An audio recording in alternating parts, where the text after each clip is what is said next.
Hey, folks, welcome to Phantoms and Monsters Radio. So, Washington State is a land of dramatic contrast. Its landscape includes isolated coastlines, ancient evergreen forest, volcanic mountains, deep river valleys, military installations, and vast wilderness areas where, a person can travel for miles encountering another human being. It's also a region with a long and disturbing history of unexplained activity. Now, witnesses have reported strange lights moving over mountains and forests, enormous unidentified creatures gliding silently through the night, translucent humanoids watching from the trees, upright canines stalking rural communities, and Sasquatch encounters that defy conventional explanation. Now, some witnesses describe sightings lasting only a few seconds. Others report missing time, unexplained physical marks, electrical disturbances, strange odors, or an overwhelming sense that something was watching them. Now, tonight, we will examine 8 disturbing accounts from across Washington state. These reports involve UFOs, possible abduction phenomena, flying cryptids, cloaked humanoids, upright canines, Sasquatch, military secrecy, and just one disturbance that continues to haunt me personally. These are stories of Unexplained Washington. Now, this first account comes from a witness who grew up in a large rural property near Beacon Rock in Washington state. The witness was approximately 10 years old and already comfortable spending long periods alone in the woods. He knew the surrounding property well and frequently camped with his dogs. Now, his experience began one night while he was standing on the front porch looking out across the pasture. Now, at first, he believed he was looking at the full moon, but the light continued growing larger. It moved slowly from left to right above the tree line. And realizing that the object was not the moon, the boy turned and ran inside to get his older brother. When they returned to the porch, the light had vanished. Now, his brother assumed he had been playing a joke and punched him in the arm. But approximately 1 week later, the boy decided to camp in the woods. The family owned several hundred acres, though, surrounded by dense forest. He walked for about an hour with his Walker coon dog, Buddy, and an Australian shepherd before finding a clearing beside a small creek. He carried a 22 caliber rifle and began preparing the campsite as darkness approached. Now, while he was attempting to start a fire, both dogs began behaving strangely. Buddy started baying loudly. That was the last thing the witness clearly remembered. The next moment he could recall, he was inside his tent. It was early morning before the birds had begun calling. The tent flap was partially open and the campfire was completely extinguished. Buddy was gone. The Australian shepherd stood outside the tent whining. The boy immediately felt that something was terribly wrong. He became nauseous and vomited inside the tent. Although he was still fully dressed, he discovered that his boots had been placed on the wrong feet. When he removed them, he noticed that his socks were wet. The witness had spent much of his childhood in these woods. The environment was familiar to him, but he had never been frightened there before. But that morning, he experienced a level of fear he had never known. He grabbed his rifle, abandoned the tent and the rest of his equipment, and ran toward home with the Australian shepherd beside him. They did not stop until they reached the family pasture. His mother was waiting for him. She grabbed him and began crying. His father and brothers were already searching the property because the boy had not returned when expected. His mother then told him something disturbing. Buddy had returned to the farmhouse alone at approximately 11 o'clock the previous night.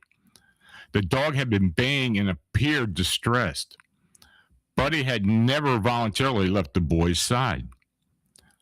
The dog's return indicated that something unusual had happened at the campsite many hours before the witness regained awareness. So several days later, the boy noticed two small red puncture marks on his right ankle. They resembled tiny snake bites. He then discovered an identical pair of marks on the same position on his left ankle. The marks immediately reminded him of the time he had lost in the woods. There was one additional event. On another night, his mother found him outside near the family mailbox at approximately 10 o'clock. He appeared to be sleepwalking, but no one understood how he had left the house without being noticed. Now, the witness still does not know what happened in the forest. He remembers the strange light of the tree line and dogs reacting and then awakening hours later with his boots reversed, wet socks, nauseous, unexplained punctures, and no memory of intervening time. Was this a childhood misadventure followed by confusion and fear? Or did the light over Beacon Rock mark the beginning of something that followed the witness into the woods? Now, missing time cases are especially difficult to investigate because the most important portion of the experience is absent from the witness's conscious memory. We are left with the moments before and after unusual lights, disturbed animals, physical illness, misplaced clothing, unexplained marks, and a powerful instinct that something occurred. Now, our next witnesses remained conscious throughout their encounter. What they saw was enormous, silent, and almost completely transparent. So in July 1997, a married couple was outside their husband's parents' home in Bremerton, Washington. It was a warm summer night at approximately 10 o'clock. And as the couple looked toward the evergreen tree line, two enormous shapes glided into the moonlight.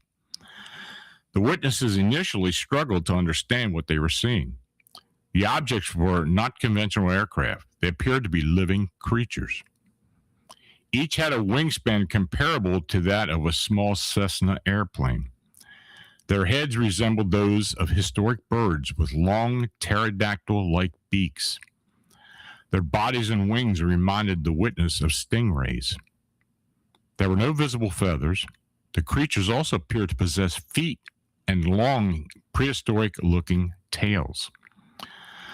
But their most remarkable characteristic was their transparency. The witnesses could clearly see their outlines when the moonlight fell on them, yet the creatures appeared almost colorless. Their surfaces reflected the surrounding environment like glass beneath water. The witness compared them to Wonder Woman's invisible airplane, clearly present but visible only because of the way light bent and reflected along their form. The creatures made no sound. There was no wing flapping, mechanical noise, or rush of displaced air. They appeared to glide or swim through the atmosphere. One of them descended to approximately 10 feet above the witness's head. It passed so close that they believed they could have touched it if they had climbed onto the father's truck. The creature continued towards the neighboring house and appeared for a moment as though it might collide with the structure, but instead it abruptly changed direction, glided down the street, and disappeared into the darkness. The second creature followed. The couple did not feel directly threatened. The beings did not appear to be hunting or stalking them. They seemed to be passing through the area. And when the witnesses told their family what they had seen, no one believed them. The woman later admitted that she might have believed her husband either, but she did not witness the creatures herself. She had considered several possible explanations. Could they have been a prehistoric animal somehow surviving into the modern era? Were they spiritual manifestations? Could two separate realities or dimensions have briefly overlapped, allowing the witness to see something that normally existed beyond human perception? The description resembles reports of so-called flying rays, enormous airborne forms that move silently, have broad membranous bodies, and are sometimes seen near large bodies of water. Washington State also has a history of alleged pterosaur-like sightings, but Bremerton creatures did not appear entirely silent. Their transparency, silence, and reflective surfaces and proximity to the water suggest that the witnesses may have observed something more unusual than an undiscovered biological animal. Were these flesh and blood creatures possessing an extraordinary form of natural camouflage? Were they something cloaked? Or did the witnesses glimpse life moving through a neighboring reality? Now, the Bremerton witnesses described enormous creatures that seemed partially removed from physical world. But our next case contains a similar characteristics. The beings were humanoid rather than airborne, but they also appeared distorted, translucent, or incompletely visible. Unlike the creatures of Bremerton, these entities were encountered deep within Washington forest. Now, several friends were camping near Table Mountain in Washington State during December. The weather was cold, and the group had established a campsite near a river. Now, earlier that day, two members of the group had completed a difficult hike while the other two remained behind to gather firewood and prepare the camp. When the hikers returned, one of them thought he saw a man standing near the group's equipment. The person appeared to be wearing a gray t-shirt despite the winter temperatures. The figure disappeared before the witness could obtain a clear look. Now, the two witnesses who had remained at the campsite later reported that they had repeatedly heard footsteps moving around their tent. Now, the sounds had been so frequent and so close that they assumed the hikers had returned and were walking around outside. But no one had announced the presence or entered the camp. And as evening approached, the group began cooking dinner. They heard movement around the campsite, and at times it sounded like heavy boots sloshing through the nearby river. One witness also heard what he described as faint drumming. Now, although one group member became nervous, the primary witness initially treated the situation as a joke. He repeatedly shone his flashlight into the woods and pretended to see something in order to frighten his friends. Then, on the third or fourth attempt, he actually saw something. Between two trees was a gray human-shaped figure crouched close to the ground. Its limbs were unusually long. The figure began to rise. Its head was large and gray, with two visible eyes, but no other obvious facial features. The witness recalled that the being appeared to move or to support itself using its elbows in an unnatural manner. Then it vanished. The other campers noticed an immediate change in their friend. They said he performed a double take, lost color in his face, sat down, and repeatedly insisted that he had seen a deer. But the witness knew that was not true. He saw deer regularly where he lived. The figure he observed did not resemble one. And over the next hour, the group continued to hear movement around the campsite. A rotten egg odor drifted through the area and was later detected inside the tent. The odor could have had a natural origin, but when considered alongside the footsteps, the earlier sighting of a lightly dressed man, and the drumming sounds in a gray humanoid, the atmosphere of the campsite became increasingly disturbing. The witness said he was not immediately terrified. Instead, he was confused. His mind reached for the quickest rational explanation available, and he attempted to convince himself that he had seen a deer. But he had not seen a deer. He had seen a long-limbed, gray humanoid crouched between two trees. Now, the Table Mountain figure was visible only briefly before disappearing. Was it a physical being that escaped into the darkness, or did it possess some ability to conceal itself? Now, our next witness saw something that appeared to be present and absent simultaneously. Its outline was visible, but its body resembled rippling air. The emotional effect it produced was immediate and overwhelming. So, in early August 2016, a man named Ben was guarding a rural Washington property that he had become which had become a gathering place for trespassers, squatters, and drug users. Some of the individuals entering the property were known to be violent. Because of the risk, Ben carried a rifle while patrolling the heavily wooded grounds. So one evening, he experienced a sudden urge to stop beneath a large old cedar tree. He set down his rifle and day pack, leaned against the trunk, and closed his eyes. Almost immediately, Ben entered in an unusually peaceful state. The stress and tension associated with guarding the property just disappeared. He felt calm, centered, and completely safe. He later described the experience as almost zen-like. And after sitting beneath the tree for some time, Ben opened his eyes. He looked toward an alder grove to his right. Approximately 15 feet above the ground, he saw the outline of a humanoid figure. But the being did not appear solid. It resembled rippling air or a cloaking effect depicted in the Predator movies. Ben could distinguish the shapes of the head, neck, and shoulders, but the rest of the figure seemed to dissolve into distortion. It was as though only a portion of the being was visible within normal reality. The moment Ben focused on it, the peaceful atmosphere disappeared. A wave of dread overwhelmed him. This was not ordinary fear. The sensation struck at such a deep instinctive level that Ben became convinced any movement might provoke the entity. He remained frozen beneath the tree. Attempting to determine whether his vision was playing tricks on him, Ben removed his glasses, cleaned them on his shirt, and put them back on. The figure remained in exactly the same position. Ben then decided that he needed to leave. He silently counted backward from 5, and when he reached 0, he grabbed his rifle and equipment and ran toward home as quickly as possible. Nothing visibly pursued him. The entity did not appear near the house, but the encounter remained in his thoughts. A friend familiar with European folklore suggested that Ben may have encountered a forest wit or territorial guardian associated with the land. Others advised him to return with an offering. Ben avoided the cedar for several weeks, and then in September 2016, he returned to photograph the location and leave food and water.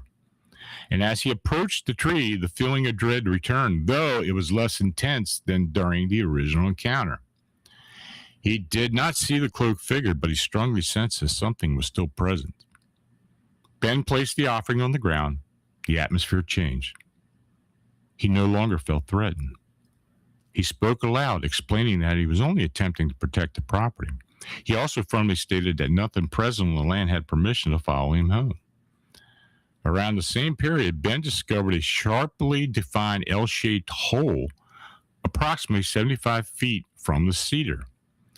The opening did not resemble the work of a familiar burrowing animal, and during a later visit, he found 2 long gashes in the earth near the hole. Each was approximately 2 feet long and about the width of a human foot. The marks looked as though something had driven a heel or narrow edge into the soil and dragged it with considerable force.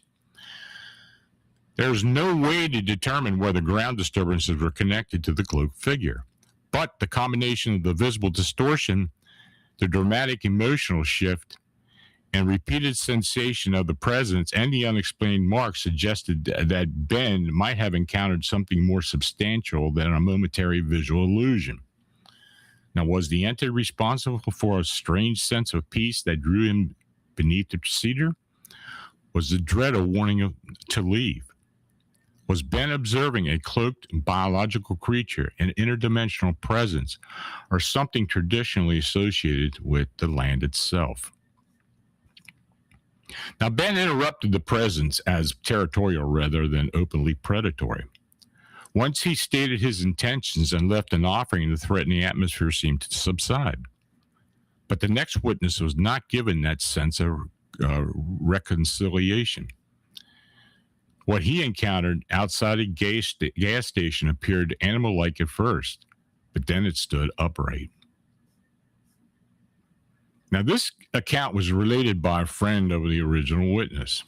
In 1992, the witness worked the graveyard shift at a gas station in Grayland, Washington. He usually worked from 11 o'clock at night until 7 in the morning. Business was slow during those hours, and he passed the time watching television or reading magazines between customers. Now, the witness was of Native heritage and had grown up within the Pacific Northwest coastal community where traditional beliefs, ancestral stories, and the warnings about supernatural beings remain important. He was also an imposing man, standing approximately 6 feet 10 inches tall. And despite his appearance, his friends described him as a gentle and good natured. One night, a customer entered the station, paid for gasoline, cigarettes, and a drink, and returned to his vehicle. And as the witness looked through the window toward the customer's car, he noticed what appeared to be an enormous dog sitting near the edge of the woods. Powerful lights beneath the gas station canopy illuminated portions of the property, but created deep shadows beyond the pumps. Now, the witness attempted to focus on the animal, but then it was gone. He dismissed the sighting. Even if the animal had been a wolf, he would have been safely inside the station. Then several hours passed without another customer. The witness was preparing to refill condiments when he heard a loud thud from behind the building. The sound appeared to come from the area where the dumpsters were located. Homeless individuals had previously searched through the station's garbage, and the witness initially assumed someone was scavenging, but he ignored it. The noises continued to become louder. Eventually, the witness decided to confront whatever was behind the building, or whoever was behind the building. He took a flashlight and a firearm from the office, exited through the front door, and walked around the side of the station. And when he reached the corner, he directed the flashlight beam toward the dumpsters. The light struck an enormous animal rummaging through the garbage. It was the same creature he had seen near the woods, but it was not an ordinary dog. The creature stood upright on its hind legs. It reached approximately to the same height as the witness, nearly 7 feet tall.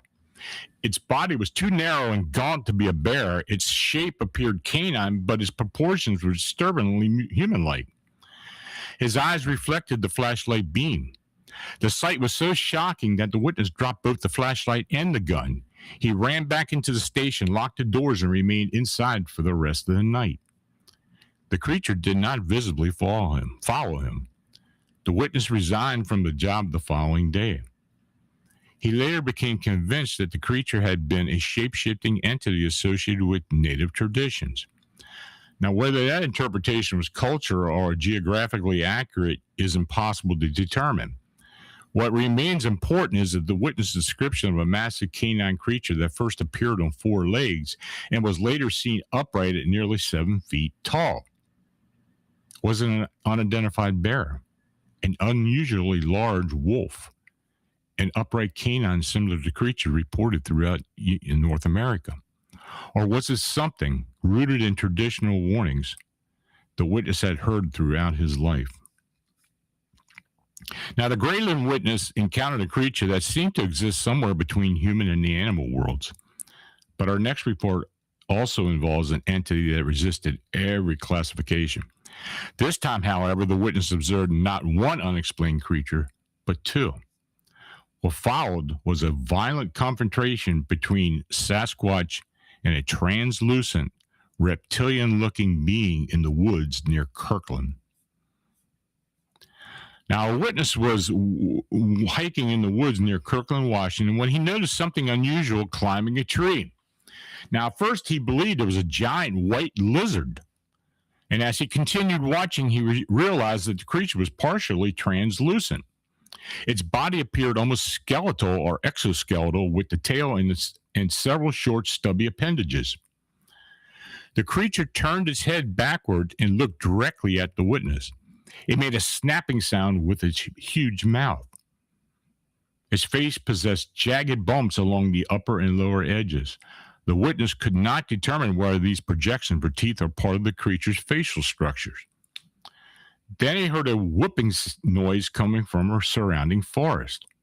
Something large came crashing through the brush. The translucent creature stopped climbing and turned its head toward the sound. The massive blackish-brown bipedal creature emerged from the vegetation. The witness identified it as a Sasquatch. He had previously observed a Sasquatch in 2003, though this individual looked different. The Sasquatch moved around the tree and grabbed the white creature. The smaller being immediately fought back. It whipped its tail against the Sasquatch's arm and released a loud shrieking sound. Then it leaped onto the much larger creature. Now, although Sasquatch appeared approximately 4 times its size, the white being attacked with extraordinary aggression. It crawled over the Sasquatch's body and repeatedly leaned in as though biting it. Each time it made contact, smoke appeared to rise from the Sasquatch's fur or skin. The Sasquatch screamed in pain. The witness believed the smaller creature might have been producing venom, acid, or some other caustic substance. He did not see liquid being projected, but something appeared to burn the Sasquatch whenever the white creature bit or pressed against it. After struggling for some time, the Sasquatch seized the creature by the head and pulled it away. The white being flipped forward. Its head then appeared to rotate completely around. It bit the Sasquatch's arm. The Sasquatch threw the creature against the tree and stuck it with tremendous force. Instead of being crushed, the white being flattened and spread across the trunk like a fried egg. The witness believed the creature had deliberately changed or elongated its shape to absorb the impact. Then it sprang toward another tree. The Sasquatch followed and attempted to strike it with a large stick. Now, eventually, the white creature fell from the tree and ran into the forest. Sasquatch pursued it. The witness never understood why the Sasquatch appeared so determined to capture or kill this translucent creature. Was the white being prey? Was it a predator invading the Sasquatch's territory? Could the substance it produced have responded to the natural defense mechanism? Or had the creature observed a confrontation between 2 beings that remain undocumented by conventional science? This report is extraordinary, even by cryptid standards, but it contains details found in other unexplained encounters, including translucent skin, strange body movement, unusual vocalizations, chemical or burning effects, and a Sasquatch apparently defending a territory from another unknown creature. Now, this Kirkland report suggests the possibility that Washington's forest may contain more than one type of unidentified being. And it also raises a disturbing question. If such creatures exist, would government or military authorities already know about them? Now, our next witness believes he may have participated in an operation connected to that very possibility. The assignment began as a military training exercise. It ended with armed guards protecting heavily concealed creatures near the devastation of Mount St. Helens. In 1980, a United States Air Force serviceman was stationed at George Air Force Base near Victorville, California. He worked in aircraft maintenance in support of the Air Force's Wild Weasel mission involved F-4 aircraft. That year, he and other personnel were sent to train with Canadian forces at Canadian Force Base COMEX on Vancouver Island. Now, the group departed George Air Force Base aboard a C-141 transport aircraft. And during the flight, the aircraft experienced an emergency involving the loss of hydraulic fluid in one of the engines. The servicemen watched a crew chief repeatedly pour fluid into the reservoir only to see that the level fall back to zero. The crewman wore a parachute. The passengers did not. And after landing at Travis Air Force Base for repairs, the flight eventually continued north. The aircraft passed over Mount St. Helens shortly after the volcano erupted. When the group arrived at COMEX, their officer informed them that the deployment would last longer than the planned 2 weeks. They were needed for an emergency mission. For several days, the airmen were given little information and had almost nothing to do. Then, one night, they were ordered onto a bus. The bus carried them toward the southern end of Vancouver Island, where the vehicle was loaded onto an unusual Navy ferry. The bus was transported across the water to the United States side, and after embarking, they continued driving through the darkness, rain, and heavy cloud cover. Eventually, they arrived at what appeared to be a disaster area. The airmen were issued M16 rifles with 1 magazine each. This immediately struck the witness as unusual. Most enlisted Air Force personnel handle rifles during basic training, but they rarely assigned armed perimeter duty. They were also issued plain green fatigues and poorly fitted helmets marked with the word guard. The briefing provided few details. The men were told to protect designated access points inside a tented military area. They were to inspect credentials and allow only authorized personnel to enter. They were also told that anyone attempting to breach the perimeter was to be shot. Approximately 30 airmen were involved. None of them clearly knew where they were. There were no obvious towns or cities nearby. The location appeared isolated and close to land affected by the volcanic eruption. The personnel lived and worked inside a restricted area covering approximately 1 acre. There were sleeping tents, a mess tent, several larger secured structures. The airmen worked 12-hour night shifts. The guarded tents were constructed with partitions and entrance foyers that prevented anyone standing outside from seeing into the main interior areas. Bright lighting was visible beyond the partitions, but the arrangement seemed deliberately designed to conceal whatever had happened inside. Now, the official explanation was that they were guarding victims of the Mount St. Helens eruption. Medical personnel occasionally passed through the checkpoints. A person dressed like a doctor in a white laboratory coat would escort a heavily bundled individual by the arm. Now, the escorted figures wore thick coats and dark knit hats. Their hands were also concealed. The guards were never given a clear view of their faces. The escort would provide a surname, show credentials, and proceed into or out of the restricted area. There were no disturbances. No one attempted to breach the perimeter. Nothing occurred that seemed to justify the armed security or the order to use lethal force. Now, near the end of the assignment, however, the witness noticed something they could never forget. 2 of the bundled individuals were extraordinarily tall. They stood more than a full head above the medical personnel escorting them. They were also unusually broad across the shoulders and torso. At the time, the witnesses assumed the bulk was due to the heavy coats and cold weather. After approximately 8 or 9 days, the airmen were debriefed. They were told that they had guarded victims of the eruption and were ordered not to discuss that portion of the mission. They were allowed to shower and were given their original Air Force uniforms back in a separate tent behind the latrines. The group boarded the same bus, traveled the darkness to the ferry, crossed back to Vancouver Island, and returned to Comex. Now, the remainder of the deployment continued normally. They trained with the Canadians, flew additional sorties, and eventually returned to George Air Force Base. The witness did not seriously question the incident until years later when he began reading reports about Sasquatch activity associated with the Mount St. Helens eruption. He then began to wonder whether the extraordinarily tall and broad individuals had truly been victims of human disaster. Perhaps they were severely injured people whose identities and conditions required privacy. But if that was the case, why did Air Force maintenance specialists use Air Force maintenance specialists as armed guards?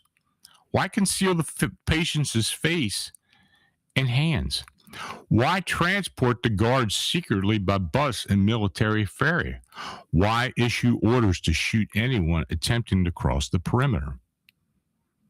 Now, the witness stated this was the only time during his entire Air Force service, other than basic training, where he was assigned armed perimeter duty. He still does not know exactly what he was protecting. Now, the Mount St. Helens account involves secrecy, military authority, and concealed figures whose physical proportions just seem abnormal.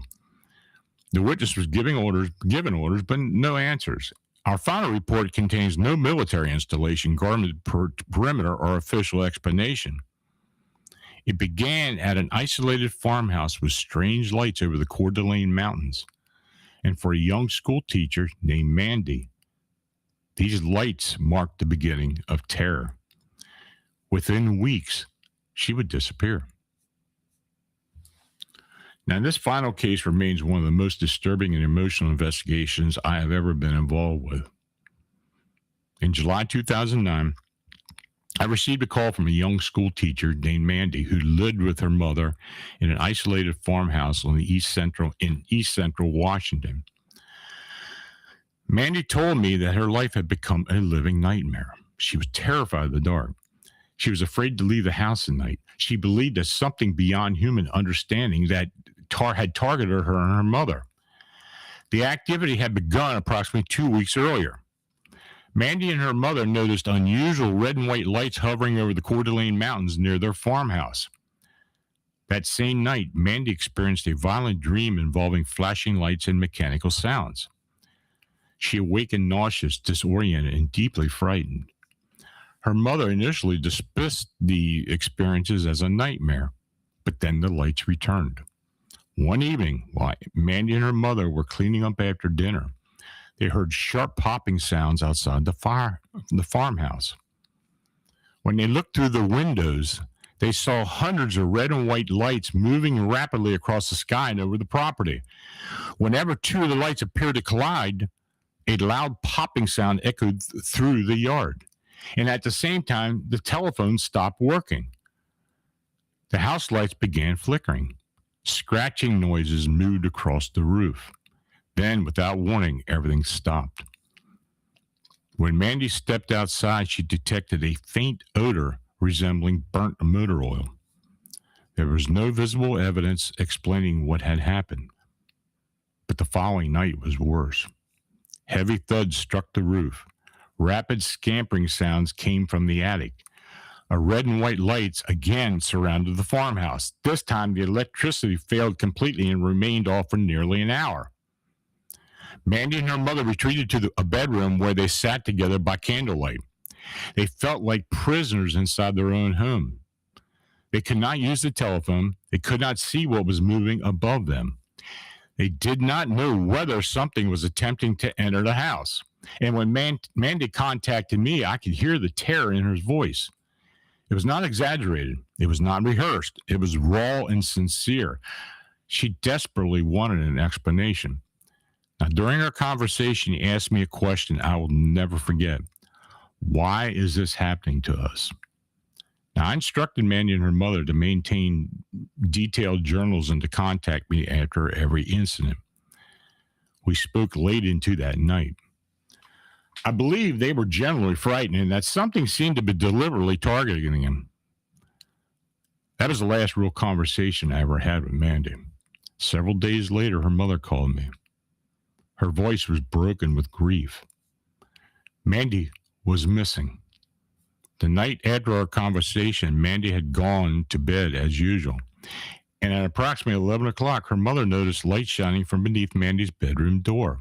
And when she opened the door, the light suddenly went out. Mandy was gone. Her car remained at the farmhouse.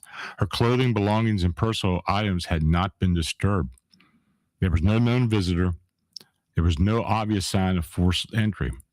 There was no explanation for how Mandy could have left the bedroom and farmhouse without her mother noticing. Police investigators reportedly considered the possibility she had left voluntarily and departed with someone during the night. But there was no evidence supporting either explanation. It was as though she had vanished into thin air. As of my last inquiry with the Washington authorities, Mandy's disappearance remained unsolved. And my last actual inquiry was about a year ago. No confirmed trace of her had ever been found. I remain convinced that Mandy was taken, though not necessarily by human hands. Now, her disappearance occurred after repeated aerial phenomena, telephone and electrical failures, unexplained sounds on the roof and in the attic, physical illness, and her growing conviction that an unknown intelligence had singled them out. And as investigators, we attempt to document facts, identify patterns, and separate evidence from speculation. But some cases become deeply personal. And when Mandy called me, she was not simply reporting strange lights. She was asking for reassurance. She wanted someone to tell her that she was not imagining these events. But more than anything, she wanted to believe that someone understood what was happening, could protect her. I couldn't give her that assurance. I often wonder whether Mandy knew that she was being targeted. Did she suspect that her time was running out? Her question still echoes in my mind. Why is this happening to us? Now, Mandy is more than a missing person in an unresolved file. She represents the human cost of encounters that exist beyond conventional explanations. Whatever occurred inside that isolated Washington farmhouse, a frightened young woman disappeared. The truth has never been uncovered. Mandy's disappearance remains one of the most disturbing and emotional cases that I personally have ever investigated. Now, the reports presented tonight come from different regions of Washington and involve very different forms of unexplained activity. A child near Beacon Rock saw an enormous light and later awakened in the forest after hours of missing time. A married couple in Bremerton watched two massive transparent creatures slide silently above their heads. Campers near Table Mountain hear footsteps, drumming, and movement before encountering a long-limbed gray humanoid. A property guard saw a cloaked figure suspended near an ancient cedar tree and experienced an overwhelming wave of dread. The gas station employee at Grayland confronted an enormous canine creature standing upright on two legs. A hiker near Kirkland reportedly witnessed a violent confrontation between a Sasquatch and a translucent reptilian being. An Air Force serviceman was secretly transported into a restricted disaster zone and ordered to guard heavily concealed figures whose size and proportions appeared abnormal. And Mandy disappeared from her bedroom after weeks of lights, electrical disturbances, scratching on the roof, and a growing conviction that something had chosen her. Now, are these reports connected? On the surface, they appear to describe completely different phenomena, but several patterns repeat. Many of the encounters occurred near forests, mountains, rivers, coastlines, or isolated rural properties.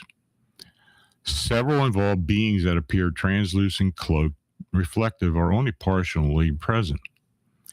Animals reacted before the witnesses understood that something was wrong. Witnesses reported strange odors, unusual sounds, missing time, physical marks, emotional manipulation, and sudden feeling of dread.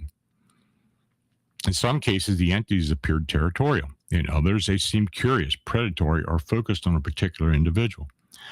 Washington's geography may provide ideal conditions for unusual animals to remain hidden.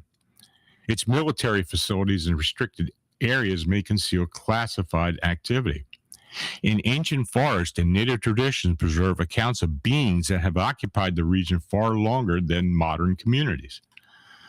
But those explanations may account for only parts of the mystery. Perhaps one of these entities was not permanently present in the way humans understand physical existence. They may move between environments, dimensions, or states of visibility. They may appear only when conditions permit us to perceive them. Or perhaps they have always been here, observing from places where we rarely look. The witnesses in these cases did not begin their experiences expecting to encounter the impossible.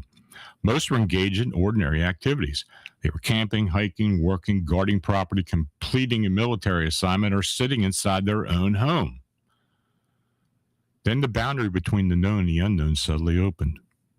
For a few moments, they saw something that changed their understanding of reality. For Mandy, that boundary may never have closed. Her case is a reminder that behind every unexplained report is a human being. There's fear, there's confusion, there's often ridicule and isolation, and sometimes there's loss. Whether we interpret these counts as cryptid encounters, UFO activity, spiritual manifestations, undiscovered biological organisms, dimensional intrusions, or something we have not yet learned to define, the witnesses deserve to be heard. Their experiences deserve to be documented. The question they raise should not be ignored simply because the answers make us uncomfortable. Washington remains one of the most geographically beautiful and mysterious regions in North America. Beyond its cities and highways lie immense forests, volcanic landscapes, isolated coastlines, and remote mountain corridors. Within those places, something unexplained continues to move. Perhaps it watches from the trees. Perhaps it slides silently above us. Perhaps it hides behind military barriers. Or perhaps it just waits outside the light. Now, thank you for joining me for the presentation on Unexplained Washington. Please subscribe to Phantoms and Monsters Radio, activate notifications, and share these presentations with others interested in the unexplained. If you have experienced something unexplained in Washington or elsewhere, I encourage you to document every detail you remember. Record the date, time, location, weather, direction of travel, duration of the event, physical characteristics, sounds, odors, lights, lighting conditions, emotional responses, and the names of any additional witnesses. Even details that initially seem insignificant may become important when compared with other reports. And you can submit your account to Phantoms and Monsters. Witness confidentiality and anonymity will be respected when requested. Your support helps us continue documenting witness testimony, investigating unusual incidents, and preserving these accounts for future research. So let's start the Q&A. Please type your question in all caps.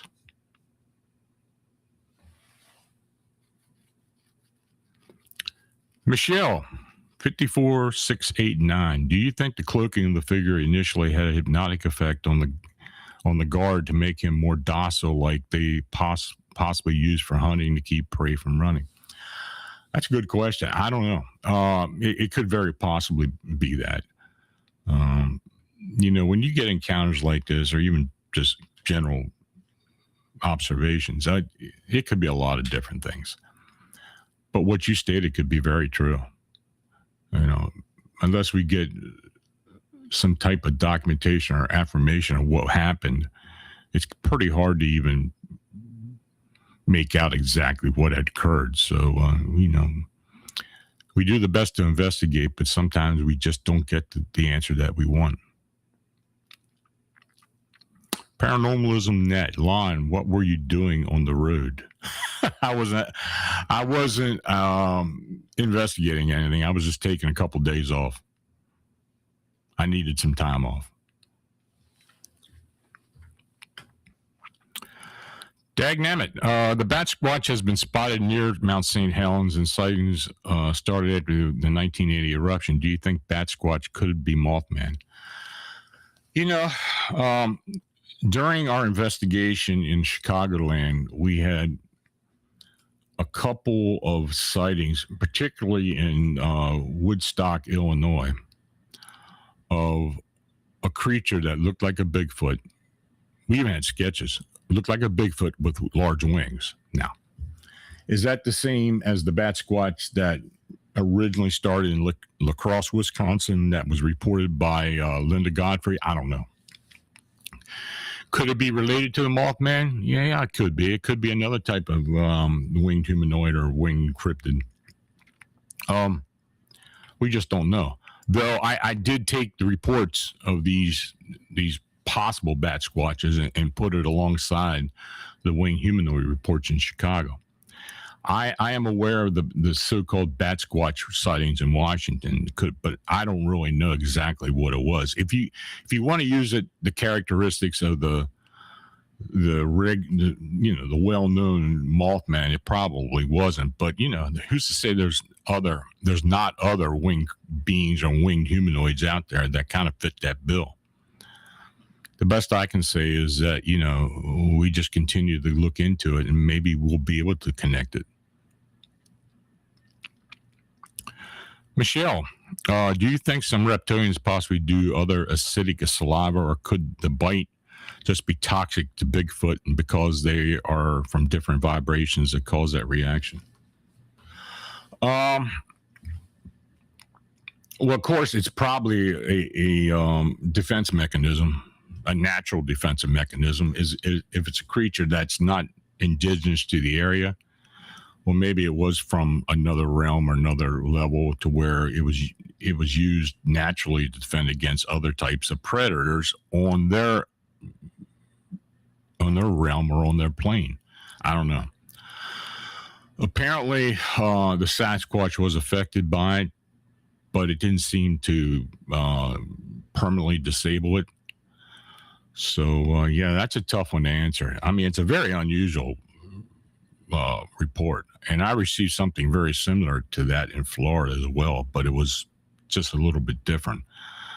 So I don't know if these are ultra-terrestrial beings or I doubt they're, other than the Sasquatch, I doubt that they were indigenous, and they were probably from another plane. Jose Sanchez, in the animal kingdom, size is considered dominance and strength. Might there also be a connection with that and a dogman species as their natural traits? It could be. It could be. We hear all sizes, colors, types of cryptid canines. Some are huge. I mean, we have had reports here in Pennsylvania of what we call lichens that appear just like in the, if you're familiar with the Underworld series of films, where the lichens are huge 10-foot creatures that resemble werewolves. If that's something that's factual, yeah, we've had reports of that. But, it just represents another facet of this whole cryptid canine phenomena. So, anything like that, you kind of take with a grain of salt until you get more and more evidence, put it together, and maybe we'll find something. But honestly, first of all, it's not something I want to come across. And many times when we have had witnesses report these beings, it shakes them up pretty bad. So it seems like they're really encountering something. Now, is it an illusion? Is it a manifestation of some kind? Is it some type of time slip that manifests somehow? I don't know. We just don't really know. Race fan, I heard that there were multiple dead Bigfoot that were airlifted out of Mount St. Helens, and a live one came to a military headquarters and was treated by a vet. Yeah, that's a pretty well known story. That was that was similar to this event. And I'm pretty sure these were different events. I mean, though I don't really know that.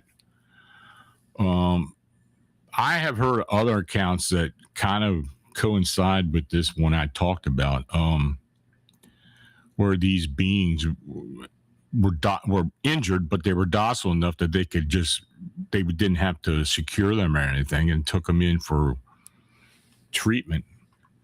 What happened to them afterwards, I have no idea. The whole Mount St. Helens mystery is just that, a mystery. And, we have had a lot of different reports, a lot of different things that we just don't really have any explanation for. But there are some people within the field that believe that something like that actually did happen. So, of course, the military isn't saying a word. So, it's just like any other type of disclosure. Until we start getting evidence and start getting some explanation, we just take it for what it's worth and try to make determinations with the evidence that we've received. Lala Bright, Lon, what detail in the Mothman reports is most often overlooked but may actually be key to understanding the phenomena? Well, the fact that they show up the way they do, suddenly show up, suddenly manifest. Many times people see them come through like they're coming through an invisible doorway, and vice versa, that they vanish within a visible doorway. And we've had this before. I mean, not just in the Chicagoland area. We've had other sightings very similar to that. And then there's been variations. But the confounding part is many times we don't see them feeding or doing things that they would do to remain on this plane as viable creatures that are indigenous to the area. Many times they see them in a brief moment, and there's nothing to indicate that they are part of our Earth plane.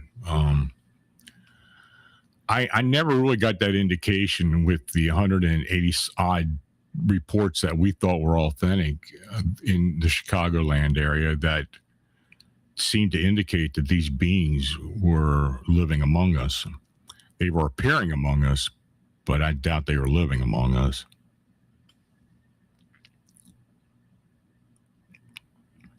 Lala Bright, Lon, what is the most frightening detail that consistently appears in Bigfoot reports but rarely gets discussed publicly? I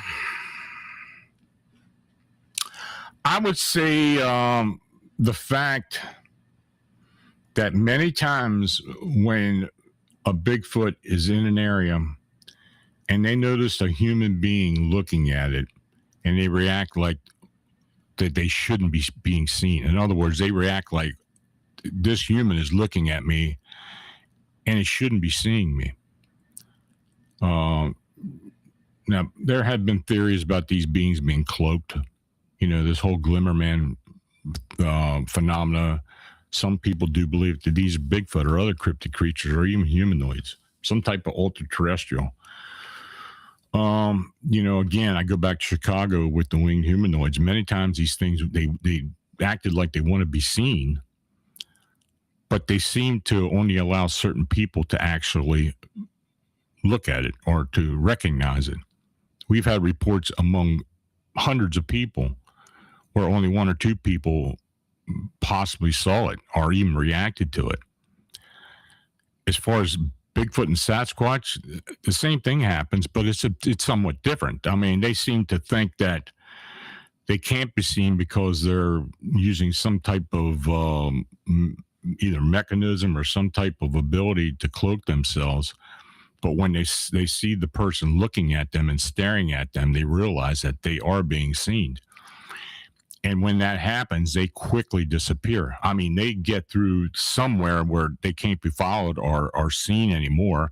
Do they travel through a portal? Are they able to just be able to distinguish a portal and go through it? That we don't know. But I have talked to investigators, well-known investigators, that literally follow these beings very closely, the best they could, and the thing would just disappear where there was nothing there, rocks or any type of hiding place for it to go. So, yeah, I think that's a bit scary. So, we don't have many attacks. And most cryptids don't attack humans. I think they try to avoid humans as much as they possibly can. Lala Bright, Lon, have you ever investigated a dogman case where the creature's actions appear deliberately psychological rather than predatory? There have been cases where, let's say, a hunter would walk up to one of these beings, not recognizing it, then all of a sudden just be able to see it standing there, holding its ground, and then communicating somehow with it, some type of abilities to let the human know to just back the hell up, lower the weapon, and get out of here. And we have had that happen, particularly in Pennsylvania, up in the north central part of the state. It happens in other parts as well, but yeah, it's very much like what a Sasquatch apparently does with the mind speak type of thing. So yeah, I don't think any of these beings are predatory. I think they come through somewhere from somehow or somewhere where they just pop in. I mean, we had people walking on trails, and one in particular in Pennsylvania, where one guy was walking his two dogs. He was out in the middle of a game land, and this cryptid canine, upright cryptid canine, just suddenly manifested and walked swiftly through the woods like it was nothing, it was nothing going on. He had no realization of anything around it. And the dogs are barking like crazy and acting up. It never acknowledged that.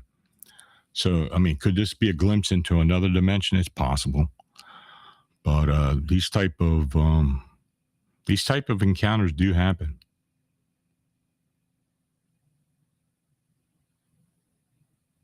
Michelle, I'm so sorry about the girl you were trying to help disappearing. Has there been any updates or any new leads as to what or who took her? No, there had. And I've been checking. I mean, this happened, in 2009. So that's 17 years ago. It doesn't seem that long, but it's been that long. And I have checked. Now, the mother had died 3 years after the event. She probably died of a broken heart more than anything else. I had no indication that she was sick. But she continued to look for her daughter. And after the mother died, the property went into escrow, and eventually Mandy was declared deceased, and the property and any funds were distributed among family. But still, Washington State has no record of credit cards or sightings or anything associated with Mandy whatsoever. They're somewhat tight-lipped about it, especially as time has gone on. The file is still there. I've been told not to disclose the file number. For some reason, they don't want it getting out. I don't know. And I don't know if I'd even do it. I mean, out of respect for her and her mother, I don't think I'd ever disclose any of that.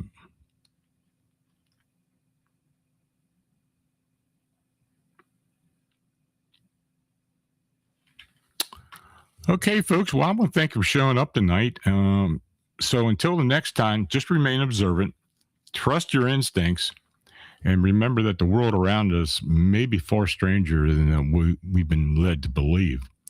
So until the next time we meet, stay aware, trust your instincts, and remember, sometimes the strangest places are just not that far away.